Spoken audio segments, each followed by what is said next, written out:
Michigan.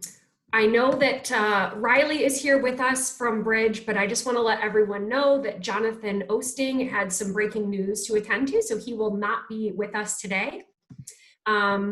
So welcome to our monthly Bridge lunch break. Today, as you know, we'll be discussing the ins and outs of the November election and answering many of your election-related questions.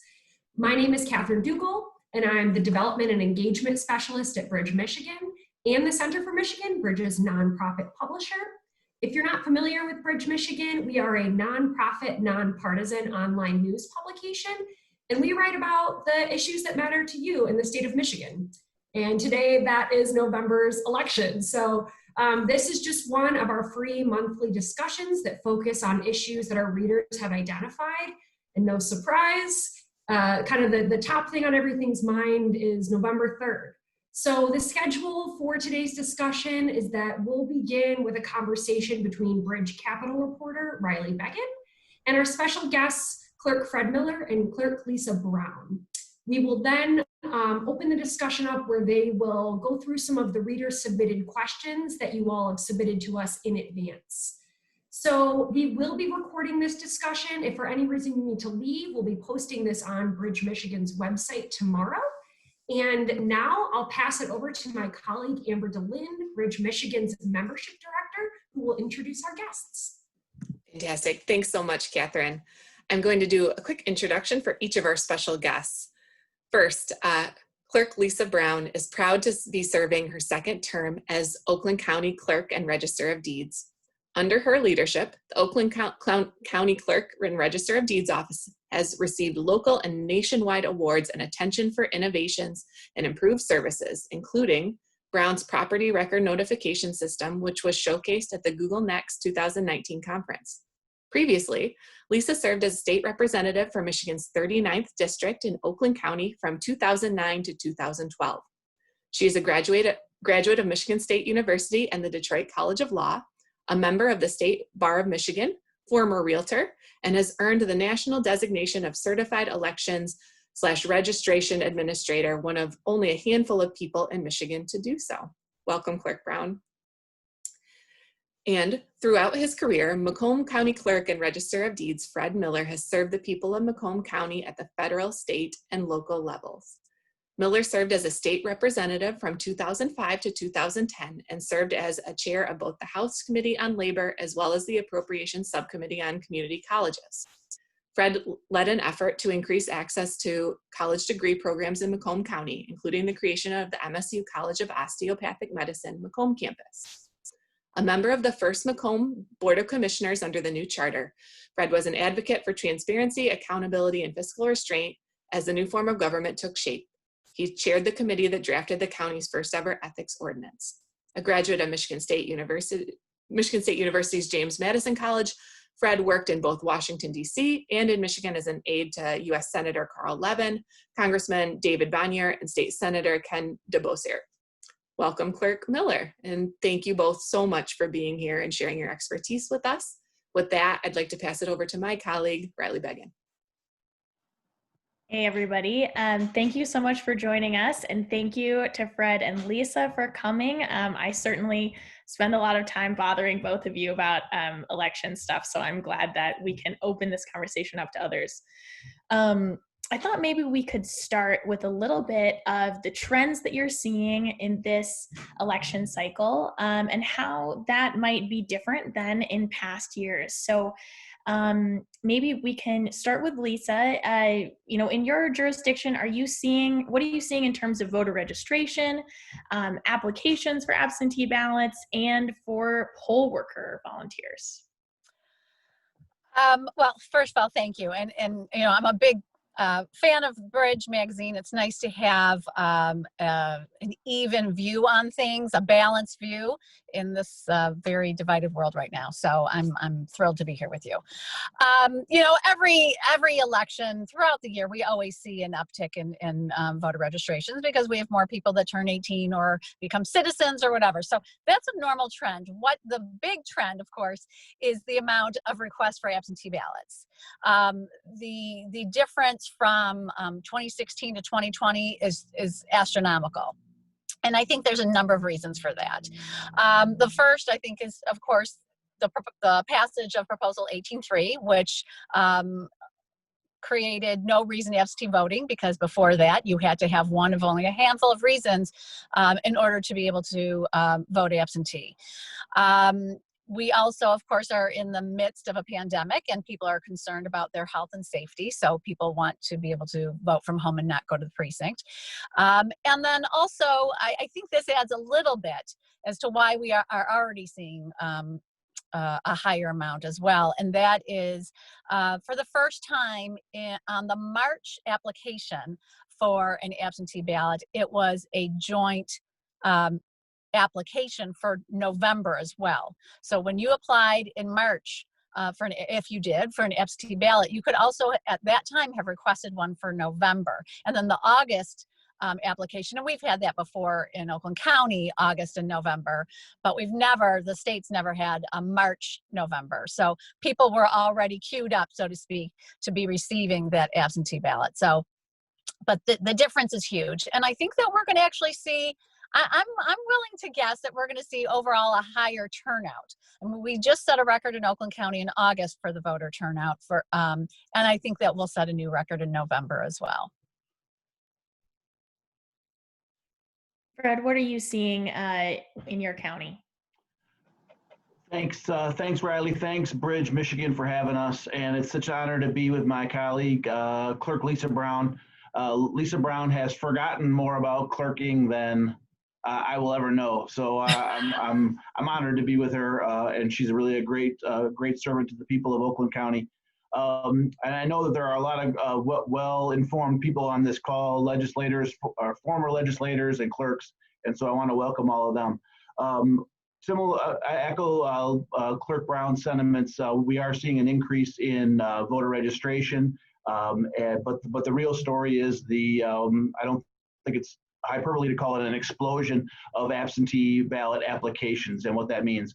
I think it's a combination of intense interest in this election from the presidential contest all the way down, and then also the extension of the new rights for Michigan voters due to Prop 18.3.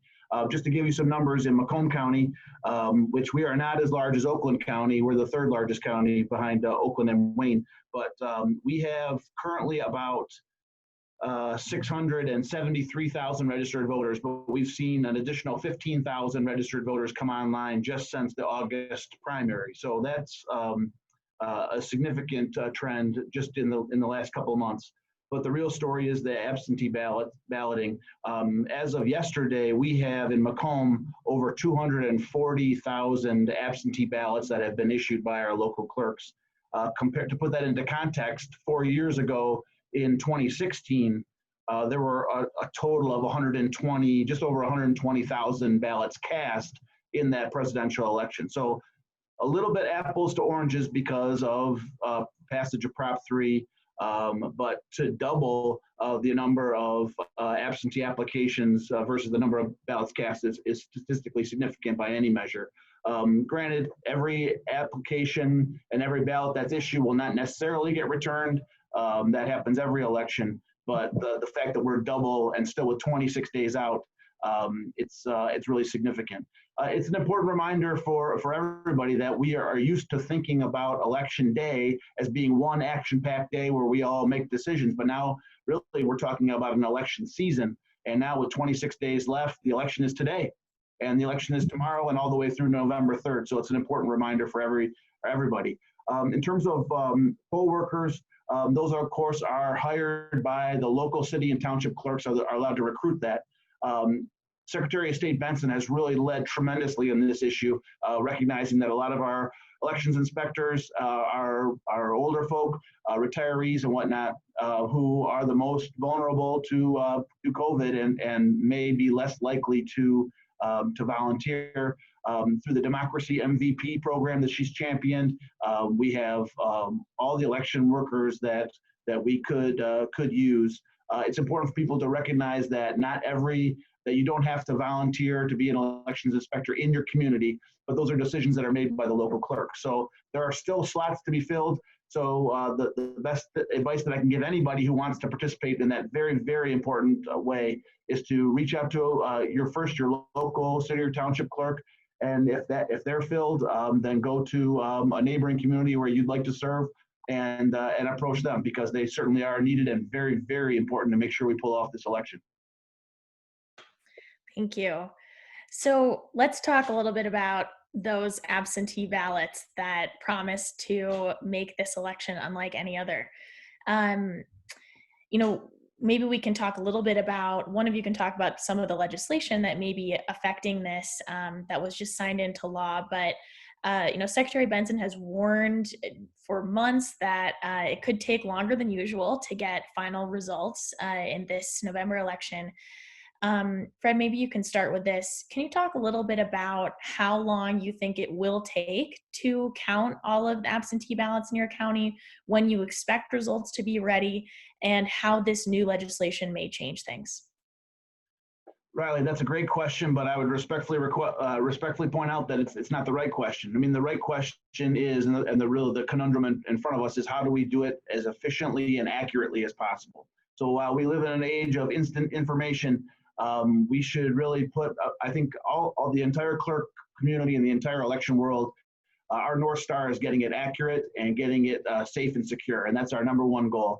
And recognizing that there's going to be this huge crush of absentee ballots to be tabulated, it is going to take a little bit longer. But we had the election in August, which I don't want to call a test run because it was an important election in and of itself. But it really was a great test run for how to operate during a pandemic and with adapting to the influx of absentee votes because of Prop 3.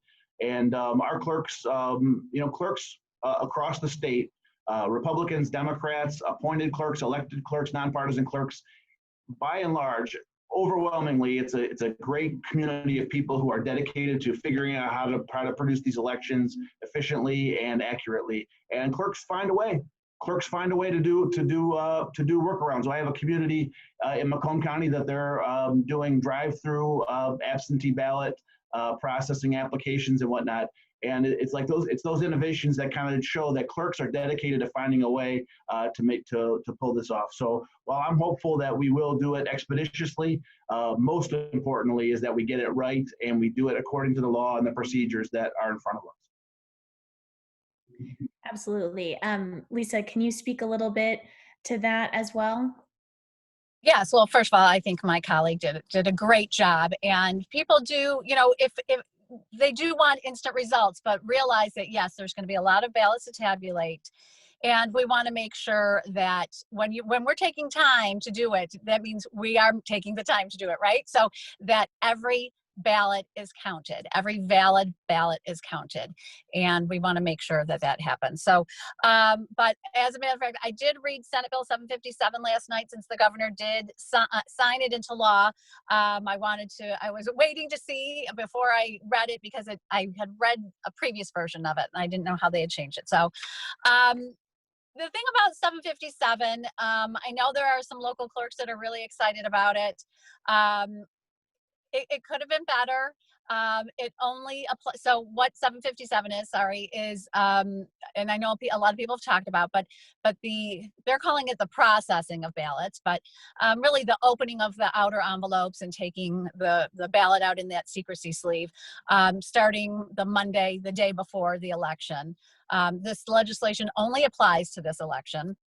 And it only applies to municipalities that have a population of 25,000 or more.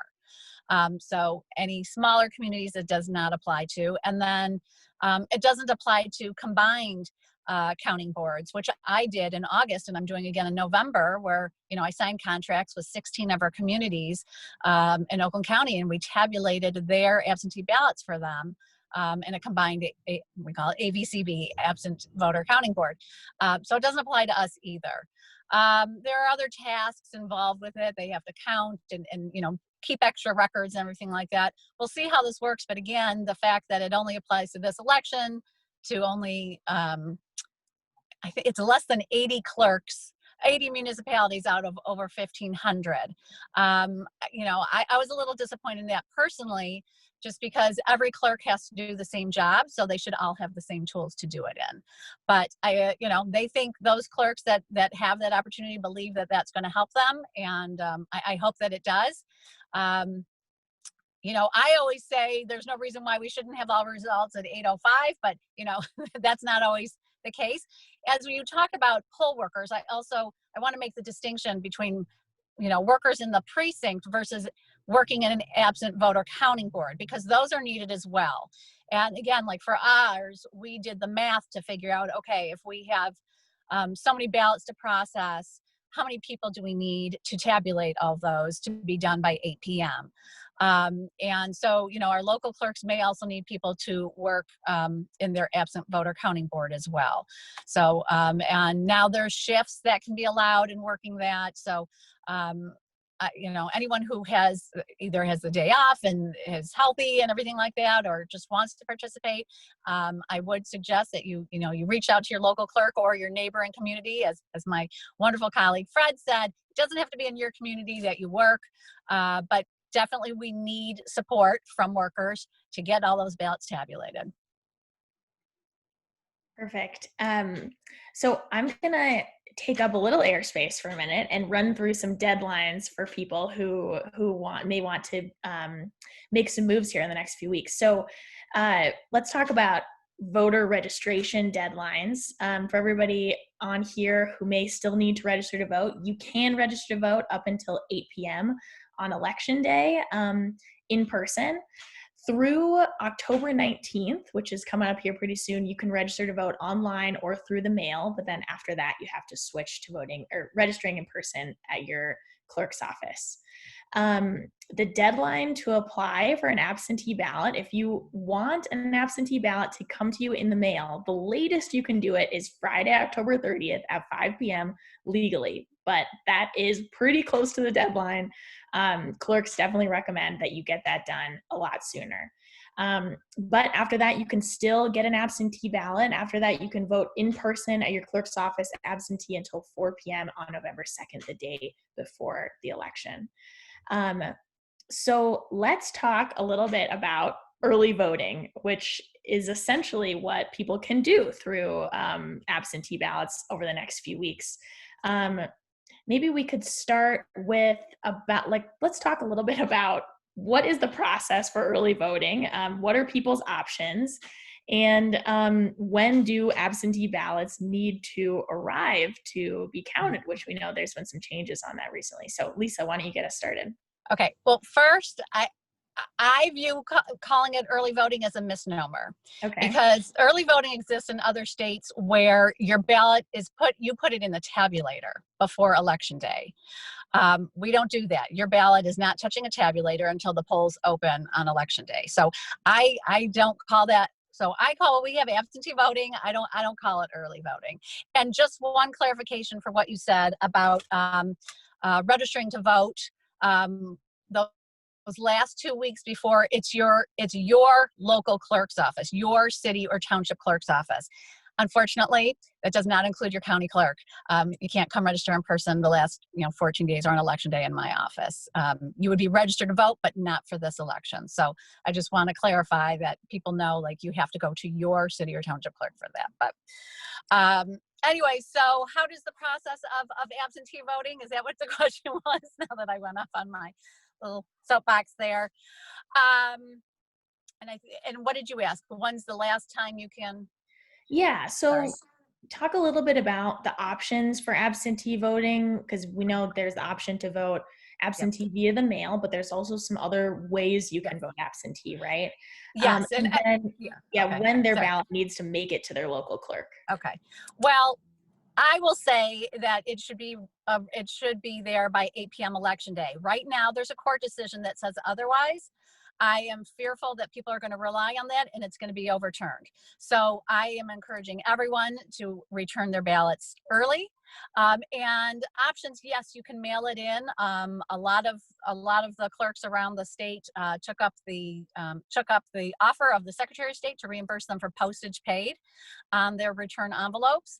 But if you can use the U.S. mail, but a lot of municipalities have drop boxes That's how I voted in August. That's how I'm going to be voting in November, is using my community. And again, make sure it's the community that you live in Dropbox. It can't be where you work or, you know, where your parents live or whatever. It has to be your community, your community's Dropbox. And you can check locations on the Secretary of State's website, as well as apply for an application for an absentee ballot. You can track your absentee ballot all on michigan.gov/vote. Did I answer everything? That is perfect. That's perfectly. So the one thing I would add is one of the lesser reported aspects of Prop 3, make sure that every local clerk across the state of Michigan, every city and township clerk has to be open for a minimum of 8 hours on the weekend before every single election. So in the small elections we had back in May, or the presidential primary, or August, or even the main event coming up in November, the clerks have to be open for a minimum of 8 hours the weekend before. So that's if people work regular hours and they can't stop by during the request and vote an absentee ballot at their local clerk's office during the work week, they can do it typically on that weekend. In Macomb, all of our clerks opt to be open on the Saturday before the elections. And so that's another great tool at people's disposal, that they can go in, they can register to vote, they can request an absentee ballot and take it with them. They can drop off an absentee ballot then, or they can get the ballot, vote it, and turn it in all in the same time. It's just one more tool that makes it proves the point that it's never been easier than it is right now to have your voice heard in Michigan elections. And just to sort of clarify things on that deadline, usually under Michigan statute, an absentee ballot has to reach your local clerk's office by 8 p.m. on election day to be counted. Right now, under a court order for this November election alone, ballots that are postmarked by November 2nd will be counted. But as Lisa mentioned, that legal process is still working its way through the courts. There is an appeal in the works. Fred, do you also recommend to voters to sort of plan for the original deadline? Absolutely, and in particular for people who are tuned into this dialogue, I think are people who are engaged in this process and have a sphere of influence where they can communicate this to other people who are similarly interested. But so it's the season. The voting is now, and so get it in now. If you, as long as you've made your decision and done the requisite amount of research that you need to, don't delay. Do it now. I heard a statement from the U.S. Postal Service asking people to allot 2 weeks to get their ballot back in. So that would put us right around October 20th. So I'm recommending, if you are availing yourself of the option to mail your absentee ballot back in, make sure that you have 2 postage stamps put on it, if unless your postage is paid. Do that by October 20th, or utilize drop boxes, or turn it in person at the clerk's office. So, we hesitate to talk about worst case scenarios, right? But we are living in a really unprecedented year. We'd love if you guys could address, what happens to ballots that have already been printed if a candidate for any office needs to drop off because they become ill. I understand there may not be a clear answer to this, but whatever we can do to sort of give people some sense of clarity would be great. Fred, do you want to start on that one? Sure. The answer is that it differs depending on the office. Certainly, we had an instance earlier this year where we had a candidate for a local library board, a very small, comparatively elected position, who passed away after filing for office. That happened in between the period that person filed and when our board of canvassers certified, and so it was easy enough. We could just remove that person from the ballot. But we have also a small example, kind of not unheard of, but we have a candidate who's filed for 2 different offices, and then realized that after the fact, after they weren't able to pull out anymore, and so it's kind of publicly declared that they're not going to campaign for one of the positions that they filed for. So I offer that only to say that it depends on the office, it depends on the circumstance, how those would be treated. Lisa, do you have anything you can add to that?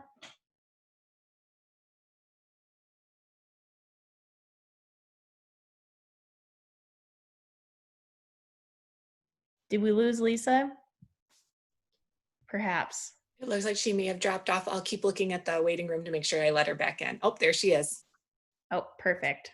Coming right back in. She'll have a Whopper just ready for her. Hey, Lisa, did you hear the original question about if a candidate becomes ill? Sorry, I got disconnected for a second there. Sorry, what was the No question? problem. I don't know if you heard my original question about if a candidate becomes ill. Did you hear that one? I did not. Did Okay, Fred already answer? he did, but I think I would love to hear your take on it too. Okay. We were What did he saying, say? we hate to talk about worst case scenarios, but we're living in a pretty unprecedented time with coronavirus. What would happen to ballots or to people's votes when the ballots have already been printed if a candidate has to drop off because they become ill? So at this point, a candidate would not be off the ballot because they become ill. If they die, that's a different situation. We would have to reprint. But just illness at this point, that's not that. Did Fred say the same thing? that we would not. Yeah, you're on right now. You're on. Sorry, you're on the ballot. Unless you die, you're on the ballot. So, and we don't want anybody to die. But anyway. Yeah, I mean, what would happen if someone passed away? We would have to reprint. We would have to reprint. We don't want to think about that. That would be, people would have the option to have a new, they would get a new ballot. They'd have the option to either keep their ballot as is or, vote the new one. We would spoil the old one. Not we, the local clerks would spoil the old one. We don't want to think about that. That's just, especially so close to an election. We know it's happened in the past. I had, when I was in the legislature, unfortunately, I had a colleague who passed away while he was running for office. It's a horrible thing, but we hope everybody stays safe and healthy. Sure. What about sort of a less tragic situation if someone just changes their mind? They don't, they cast a vote and they want to vote for somebody else. Or maybe they requested a ballot, but it never reached them. Can you talk a little bit about the process of spoiling a ballot, what that means, and how people go through that? Yep. So, and again, that's all done with your local clerk, your city or township clerk. Senate Bill 757 changed the deadline as to when you can spoil your ballot. But if you returned your ballot and you already returned your ballot and there's an October surprise with your local dog catcher, that, I don't know, you found out that they don't like puppies or something. They're the dog catcher. I don't know, something that, change your mind about who you voted for. You can contact your local clerk, your city or township clerk, and say, I'd like to spoil my ballot. Please issue me a new one. So 757 changed that deadline to 10 a.m. on Monday. I think I'm saying, nope, 10 a.m. Oh boy. That's correct. Yeah, 10 a.m. on Monday. Okay. It was 4 o'clock. Yeah, but they moved it back to 10 o'clock. You're exactly right. Right, to 10 a.m. Thank you, Fred. Because at 10 a.m. is when they can start opening the envelopes. So, once that starts, they're not going to start digging through and it's possible that your ballot was already counted. So if you want to spoil your ballot, you can. And again, so there's no harm really in returning your ballot early. And again, I really, really emphasize that to make sure that it's received and make sure your vote is counted. Did I answer everything? It does. And I realized that I skipped an earlier question that we had intended to talk about, which is an important one. There are, some safety concerns at the polls this year. There's, of course, the concern of coronavirus, but there's also, some renewed concerns in different areas about voter intimidation. Can you each talk a little bit about what's happening in your counties to make sure that people are safe at the polls and they can exercise their right to vote? Fred, you can get us started. So I want to reassure people that extraordinary measures have been taken to make sure that clerks and election workers and voters are safe during the pandemic. And that involves the mobilization of PPE, so that hand sanitizer, surface sanitizer, face shields, masks, gloves, etc., are available in every single polling location in the state of Michigan. So, and then additionally, like I said, in August was a great trial run. I don't want to diminish the importance of that election as a standalone entity, but in the way that it informed us how to conduct this election, it was irreplaceable. So clerks were able to think through all their polling locations to make sure that there is enough space so that you can add a little bit extra distance for lines or for social distancing for the voting booths and whatnot. So that's a really important thing for people to know. But because of the gift that Michigan voters gave to themselves to allow no reason absentee voting, nobody has that concern. Nobody should have that concern, because even up to the day before the election, you can still go and request it. And as I talked about on the weekend before, you can go in and get an absentee ballot at the clerk's office in person and vote it there, or vote it from home, or utilize a drop box. In terms of voter intimidation, and this is really important, because we are so divided, and the rhetoric oftentimes gets so hot.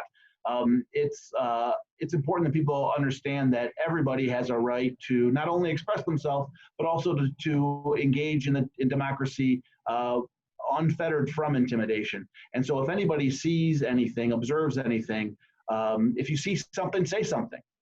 Take that to your local clerk, take that to your county clerk, take it to law enforcement. If there's something that doesn't seem right, it's important that you sound the alarm. Now, we're not soliciting rumor mongering, we're not soliciting character assassination or anything like that. We ask people to have evidence and be measured in this.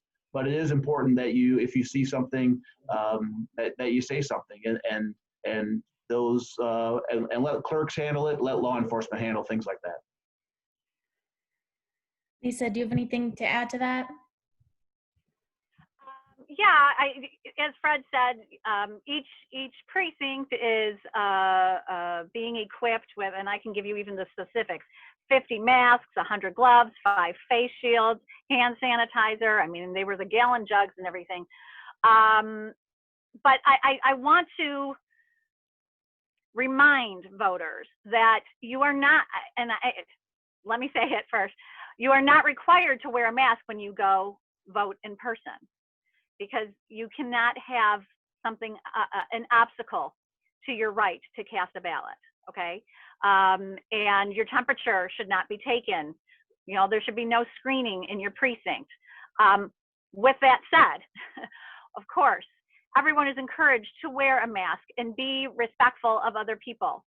And if you're not feeling well, please vote absentee. We want to flatten that curve, or wherever we're at now, because I think it's going up again. We want everyone to be safe. So again, if you're not feeling well, if you're someone who, for medical reasons can't wear a mask, be respectful of others who may have concerns, and really consider voting absentee. So this is sort of I guess Amber and Catherine, those are all of the questions that we had chosen for the clerks. Is it okay if I head into reader questions? Yes. Okay, great. So Harold asked, what is the purpose of poll watchers and poll challengers, and what can they do and what can't they do? Either one of you can take that one away. I can start a little bit. Poll watchers, they observe the process.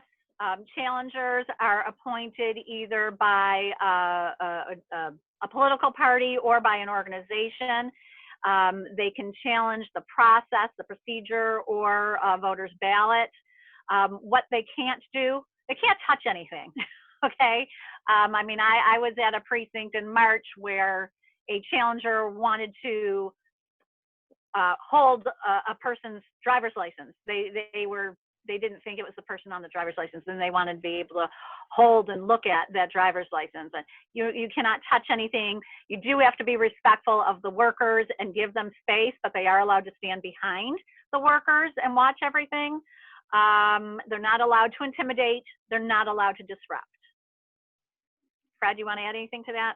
Yeah, sometimes these terms get a little bit, it's easy for us to interchange them, but we're talking about elections inspectors, who are the people who are the paid volunteers who are recruited by clerks and trained to conduct business in the polling location. Those are a balance of Democrats and Republicans, or they serve on their AV county board. Those are elections inspectors. Election challengers are, as Clerk Brown mentioned, receive special credentials from political parties or other authorized organizations to come in and observe. They have a little bit more access than the third category, which are poll watchers, who are people who recognize that that a polling location is a public place, and it's the town square, if you will, and that they can come and observe as long as they stay in a public place. Poll watchers, who are hanging around the polls, observing the process, which is everybody's right to do so, are required to wear a mask and to stay in the public parts of the polling location and not to really engage with voters. And then that category is even different than than the poll workers who the campaigns recruit to mob us all as we're walking in, to give us nail files and last minute literature and that kind of stuff. So these are different categories, but sometimes it's easy to confuse these different labels. But the challengers are allowed, because they're pre-credentialed, to have a little bit more access and to be able to stand behind and to observe. I mean, both categories, poll watchers and poll challengers, can ask to see the poll book, the electronic poll book, and see that information. But the challengers are allowed to be a little bit closer. The poll watchers can lean in a little bit, to the extent that the elections inspectors will allow them to do so, and that they don't disrupt the process. But they are required to have masks on in a way that voters aren't. Perfect. And I can add something too. I'm doing some reporting on this subject right now, and the Attorney General's office is going to talk more about this in the coming days and weeks, but they will have staff on hand on election day, and a phone number and email address where people can contact them if they witness anything that seems like voter intimidation, or on the other hand, if like these guys both said, poll challengers and poll watchers have rights to be there as well. If something is not right and you need to contact the Attorney General's office, the phone number for that, if anybody wants to take it down, I can put it in the chat too, is 517-335-7659. And I'll put that in the chat as well. So I know Lisa has to go here in just a couple minutes. We had a lot of questions from readers about making sure that they can get their ballot to the clerk's office, some doubts around the reliability of USPS. So, feel free to talk about a wide variety of things in this, but I thought Kathleen had a really interesting question. She said, I live in a largely senior citizen condo community. Many residents are too old to safely drive to our community's ballot drop box, but they're also reluctant to use USPS, which they see as unreliable, to cast their absentee ballots. What do you recommend to them? How can they be helped to make sure that they can cast their ballot? I'll comment on this one, and this is something that I think is because of the court case that Clerk Brown mentioned that we were discussing, is evolving a little bit. One of the changes that the judge at the Court of Claims allowed is that Michigan law has a very specific list of who can handle an absentee ballot on the way back to the clerk's office after the voter has signed the outside of the envelope and then is returning it. Family members, people who live with them, a postal carrier, and an elections official are basically the only ones under Michigan law.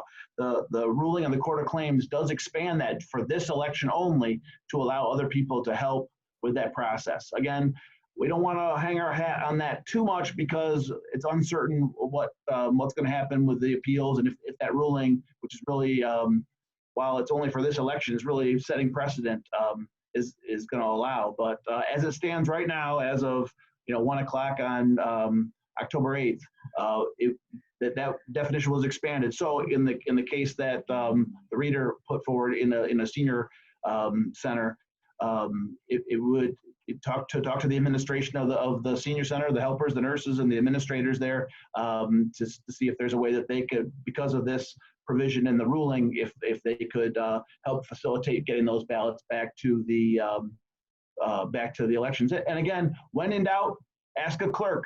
I would encourage people who have that concern, reach out to their local clerk, because again, this is clerks across the state of Michigan. Get it done, and we'll figure out a way. And I can't think of a single clerk that I know of that I work with in Macomb County or around the state that wouldn't make arrangements to make sure that those ballots get returned somehow through their official duties.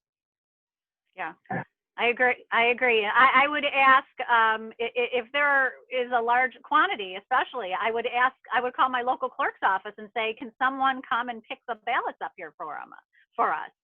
I think that's an option as well. So yeah, well said, Clerk Miller.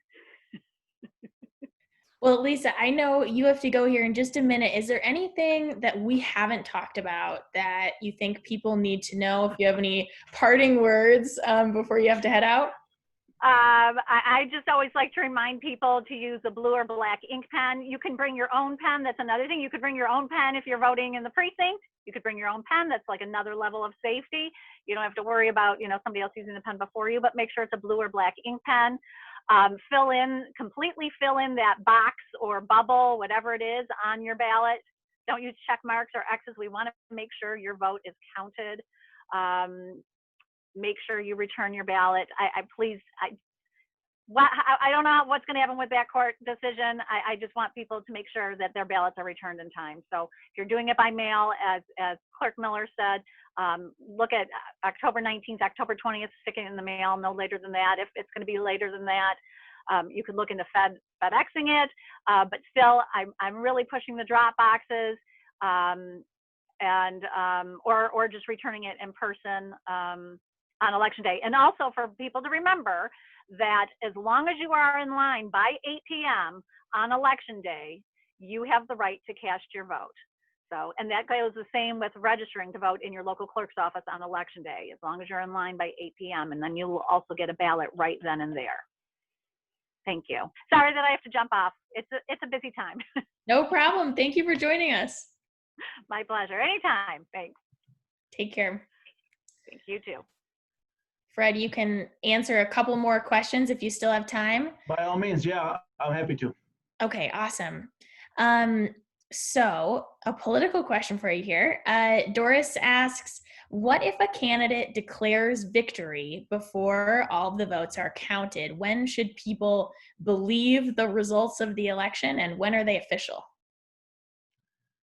I mean, I can declare that the sky is green. It doesn't make it so, right? And I get that we're living in 2020 and there's all kinds of claims made and unfettered, things that are said. But the fact of the matter is, don't believe the results until they're canvassed by the Board of Canvassers, which does take days. So the election results, which are posted on our county website or Clerk Brown's county website, are unofficial tallies, but those are typically indicative of the final result, but it's not final until the Board of Canvassers, which again is a balanced group on the county level of 2 Republicans, 2 Democrats, to double check the double checkers.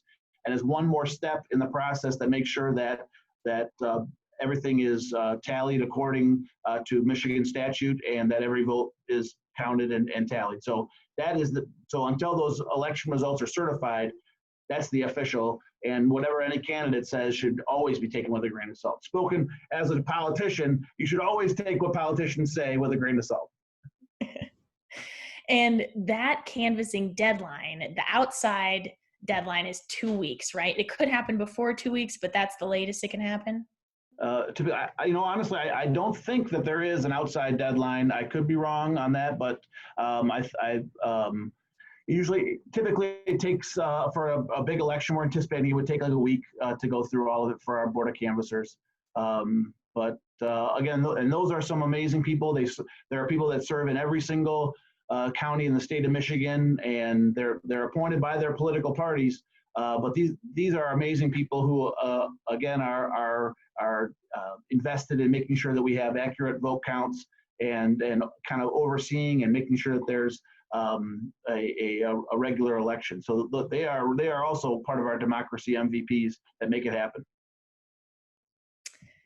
So Leslie had a question where her township clerk told her that some voters, or that voters in her township, will be able to stay in their vehicle to vote at the polls. Is that something that's going to be possible at all polling places? And if so, what are the mechanics of that? How does that work? I saw that question submitted. That is not my understanding, that voting from your car on election day would be allowed. That's not my understanding. But again, when in doubt, ask a clerk, ask your local clerk to clarify that. Perhaps they've made special accommodations, but it is not my understanding that voting from your car would be allowed, typically. It could be, I wonder if maybe the township clerk told them about drive-through drop boxes, which are a thing, right? You can drop. That's true. And like I said, one of my wonderful local township clerks in Macomb County is instituting this drive-through absentee ballot processing, requesting service that they're doing.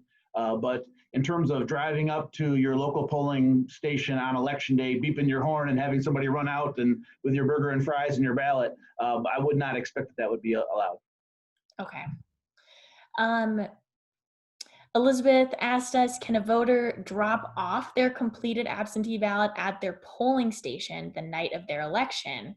And if Excellent so, question. That's a great question. So for absentee ballots, they cannot be dropped off at your local polling location. They have to go to your drop box of your city or township, or to the city or township clerk's office. They cannot be dropped off at the polling location. However, if you did request an absentee ballot, whether you have it in your possession or whether you do not, and you wanted to, for whatever reason, avail yourself to voting on election day at your polling location, you are able to do that. So you can come and surrender your ballot and be issued a election day ballot, which really there's no distinction between the two, rather than one's folded and one's flat.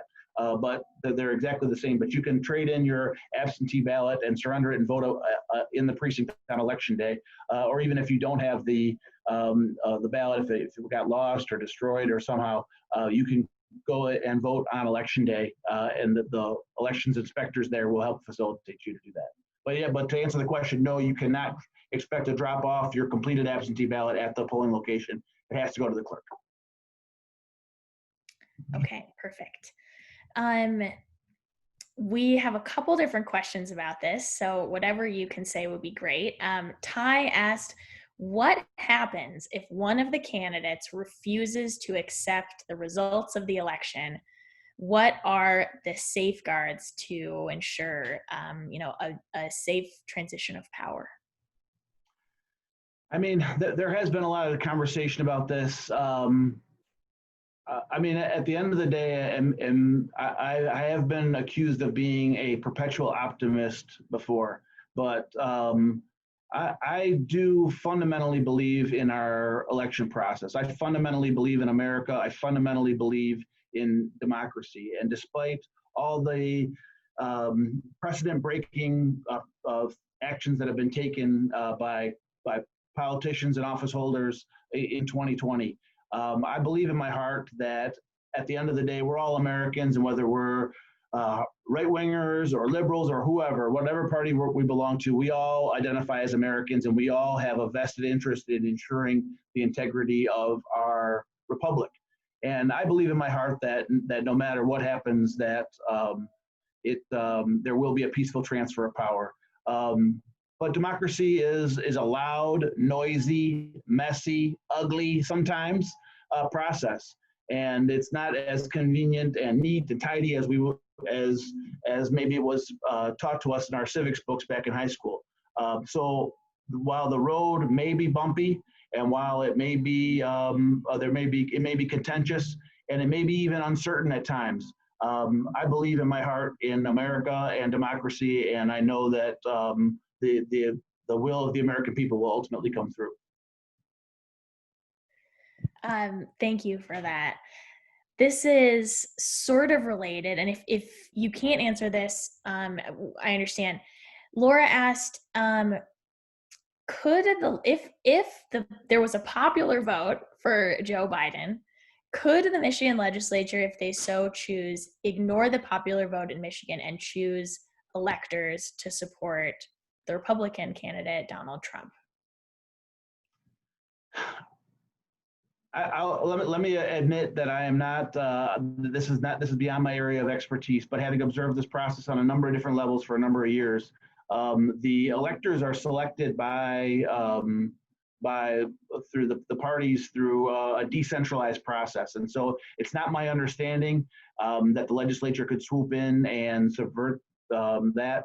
And even if, and certainly that would be unprecedented. So I think that while this is 2020 and we're all being served up with things that we've never experienced before, but I would caution people from worrying too much about all these hypotheticals. And as long as we concentrate on the fundamentals, I know that we're going to have a smooth election, and the processes that go towards selecting those electors and casting our votes for the Electoral College, I believe that that'll happen smoothly, as it has 4 years ago, and 4 years before that, and 4 years before that. Speaking of unprecedented things about this election, Neil asked about election workers. So why are election workers required to wear PPE, but voters aren't? And then sort of a follow-up question is, he asked, what if election workers refuse to work because they were being put in harm's way? Sort of a follow-up question that I have on that is, we saw in certain jurisdictions in August, there were sort of last minute shortages of poll workers from people sort of changing their mind because they were concerned about that. So maybe if you could speak a little bit to what do we have in place right now to help fill that gap if people decide not to show up to be poll workers on election day? Yeah. So I guess the important distinction to make in that question is that the poll workers, the elections inspectors, choose to be there. Those are people who are stepped forward. They're getting compensated, although no one's getting rich from being an elections inspector, but they are being paid to be there. They receive training ahead of time, and so they're choosing to be there. Voters at that point don't necessarily have a choice. If they want to exercise their vote, they have to do that. So I think that's an important distinction about whether you can require people to wear a mask or otherwise adhere to public health standards or not. So that's I think an important distinction. The second part of your question, remind me, please. The second question is, if people who have signed up and are trained to be and don't show up. So this is something that to evidence to my point that clerks get it done. Clerks find a way. This happens every single election. We have people who oversleep. We have people who get sick. We have people who just flake out, and it happens every single election without exception. And so clerks find a way to get it done, and the local clerks largely make arrangements for that and have people on deck or are able to transfer human resources on election day and have to do it on the fly. But it's furthermore evidence why our local clerks, again, these are Democrats, Republicans, appointed, elected, nonpartisan people, are really amazing set of people, our neighbors, our friends, in our communities that really make this happen, and they find ways to do it. And it's something that happens every election. And even though we're facing unprecedented circumstances and the pandemic and all that, again, because we had so much of a great chance to run through all this in August, so many of those circumstances apply to November. We've learned a lot, and I know that local clerks have made accommodations so that they'll be able to handle things.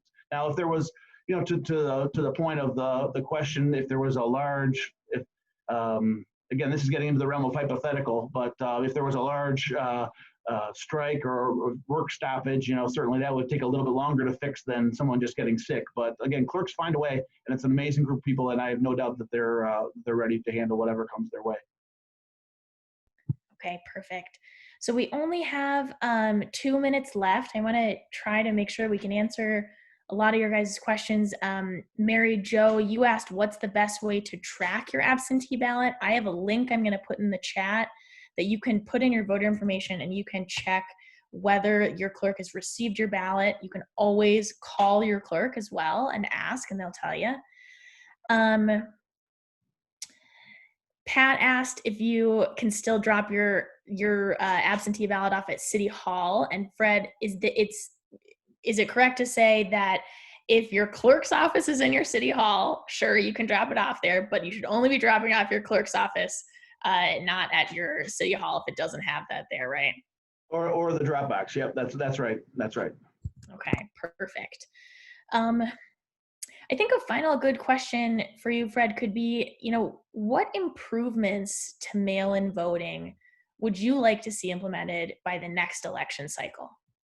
So, one thing that we really do need to talk about after the election is that we've seen changes in our voting system here in Michigan bigger than any that we've seen in a generation. But yet, there have not been updates to the resources that local communities get or to adjusting some of these statutory timelines, which make for example, the role that the county clerks play is really on the front end of elections and on the back end of elections and then supporting throughout. But for ballot proofing and for a candidate to withdraw and for the Board of Canvassers to meet, it's an extremely tight timeline when you're talking about having to print hundreds of thousands of ballots like Clerk Brown and my county have to do. We need to revisit those. We need to make sure that there's the flexibility that gives clerks the opportunity to do it without killing themselves, but also recognize the spirit of Prop 3 to make it absentee voting accessible to everybody. So we really need to update resources. I welcome without hesitation the flexibility that the legislature and the governor gave to local clerks to do pre-processing. But again, that's extra expenses that local communities are incurring, having to pay those elections inspectors, having to make accommodations, and there's no supplementary resources that go along with that. So on behalf of the entire clerk community, we welcome the dialogue to talk about these welcome changes, but also it's not enough just to change the rules. There also has to be resources that are invested to make sure that we that the local clerks are able to do what they need to do. Perfect. Well, Fred, thank you so much for your time. This has been really helpful and really interesting. Amber, Catherine, do you have anything you want to say to wrap it up? I just want to thank everyone for joining us, especially Clerk Miller and Clerk Brown. Thank you, Riley, and thank you everyone for submitting your questions and making this a really effective use of our lunch hour today. I just want to remind everyone that we'll be posting this video tomorrow in Bridge, Michigan. So if you want to send it over to someone, the link will be available on our website tomorrow. And thank you again and have a great day, everyone.